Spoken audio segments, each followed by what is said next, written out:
लाश करेजा हो लागता कोनो के मार के कोनो फेंक देले बा। रखो हम बाद में फोन करते हैं।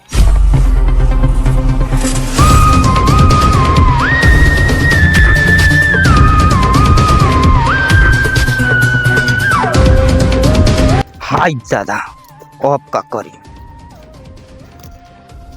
आइडिया सीआईडी लोग फोन करते।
आज के देखा सन कौना के गरी लियो रे सरवा कौना के गरी लियो रे।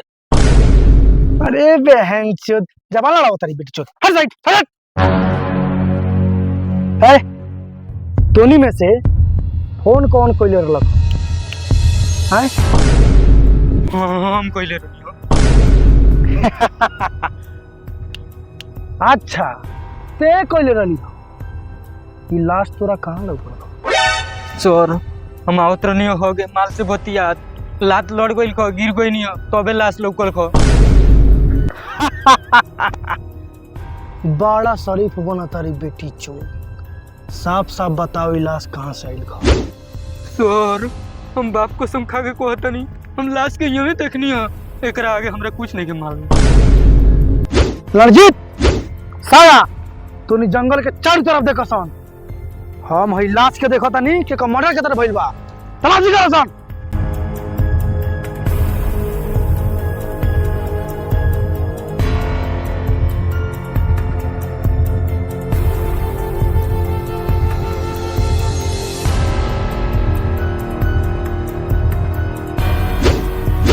है तोनी का करता रस हट कैसे अभी क्या सलाह देंगे साला मर जाएगा तुम लोग।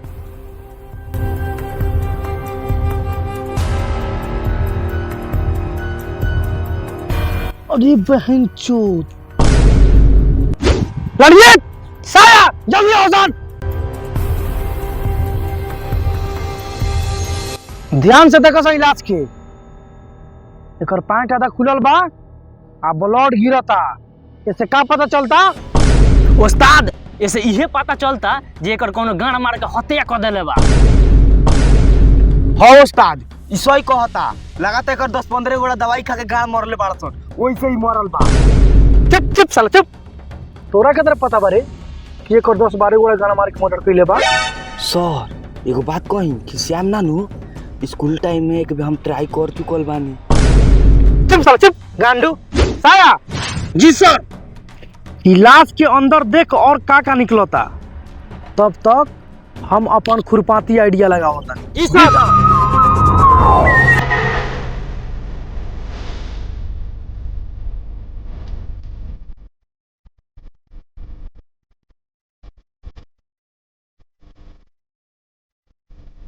सर साफ साफ साफ ए साले पकड़ले बड़ा ना आ कहो तारा साफ हो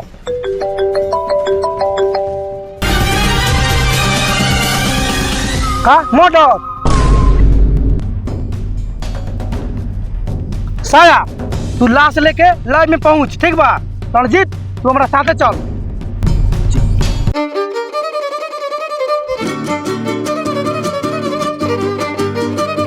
आज एतवार हुई छुट्टी बा स्कूल में चलते नहीं ज्ञानस्वा को बुला के खेले।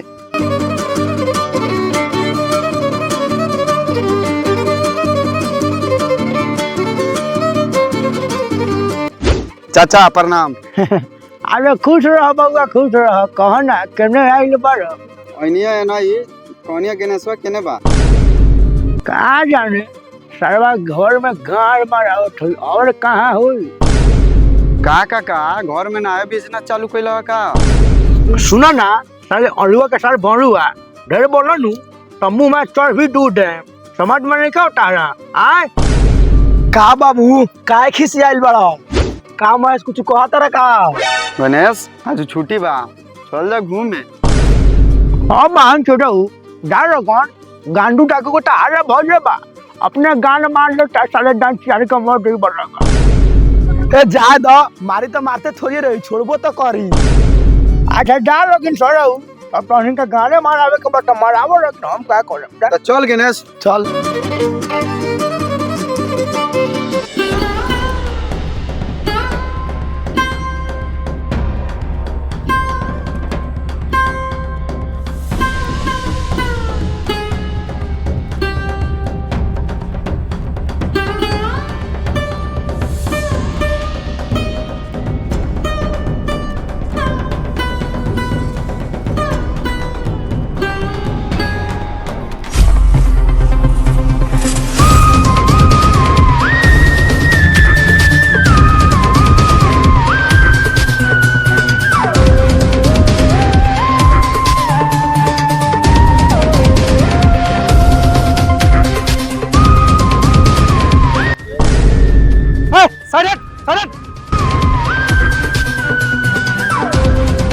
हमार लॉन्डर वाले बाड़ा कहता नहीं साइड होके तो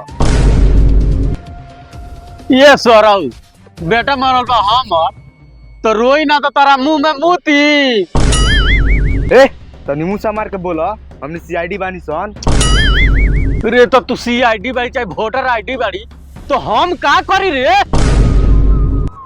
का करी अरे साला सीआईडी के तनको इज्जत नहीं खे सुना ना जांच करे दो तो देखो तुम्हारा मशीन घोट गाना में गोली मारे लार सब तो रही जान ना दिखा बोल बानी अफसर हई लोग आई लगे बबुआ चेक करे लगे ठीक बा चाची साइड हटो जांच करे दो रणजीत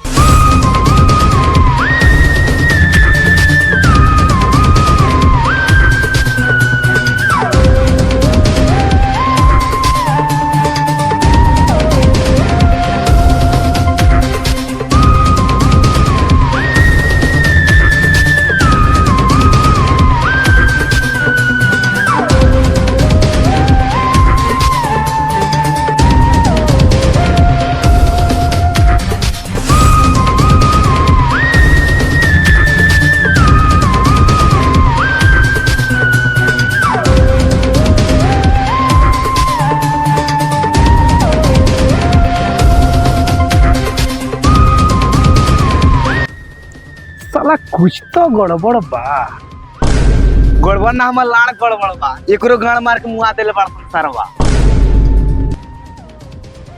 रणजीत तो इस साला गांडू मोटर टेस्ट कौन हो गइल बारे कि खाली गाने मार के मुंह आवता रणजीत जी सर पता लगाओ ये एरिया में इतना घिनौना काम करे वाला कौन भइल बा तो वो लोग टेंशन मत ली जल्दी कातिल का हमने पता लगाओ तनी सन पता लगाओ हाँ जल्दी पता लगाई लगी खूनी के अगर जे खूनी बच गए तो तनी दोनों आदमी के गाड़ में गोली मार के खूना खून कर देम रउआ लोग टेंशन मत ली एकरा के जौन भी पर हमें से मरले बा वो कातिल के खोज के ओकरा गाड़ में गोली ना मरनी तो हमरो नाम प्रदूषण ना एक मिनट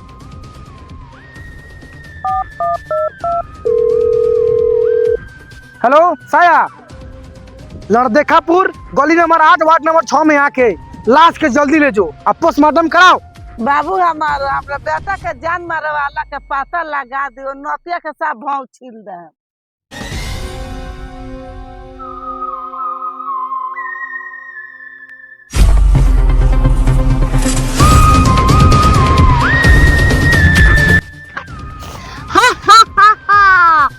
अब जाके 3 गोरा के बादल पूरा भइल रे दादा अब चले तनी चैन से सूते सीआईडी पीआईडी हमर झाट करी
से सर उगला गांव में गोली मार दे।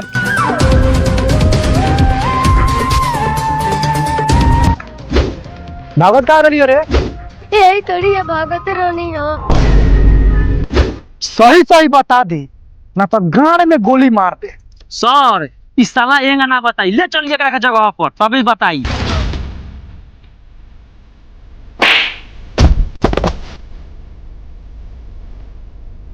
बताओ तनी एक बेर हम जात रहनी घूमे ई आ दू गोरा आउरी हमरा से बहुत बदतमीजी कइला सन, बहुत हमरा के मारला सन। ओही से तनी तीन गोरा के हम गाड़ लेके मुंह आवे तनी तबे हमर जाके बदला होई। अच्छा झाट बुड़ के दिमाग इतना मार का कांड। रणजीत जी सर। ये जुर्म खातिर एकरा कथी के सजा होके के चाहिए? सर इतना बड़का कांड में एकरा फांसी के सजा मिले के चाहिए। हाँ सर ई सही कहता, एकरा फांसी के सजा मिले ही के चाहिए। सर हमरा के छोड़ दी, हम बेकसूर बानी। हमरा के उल्लू बनाओ तारी। अब ते कसूरवार बाड़ी कि बेकसूर बाड़ी सब जेल में था लगी। चल कैलाश लिया संदूर गोड़ा।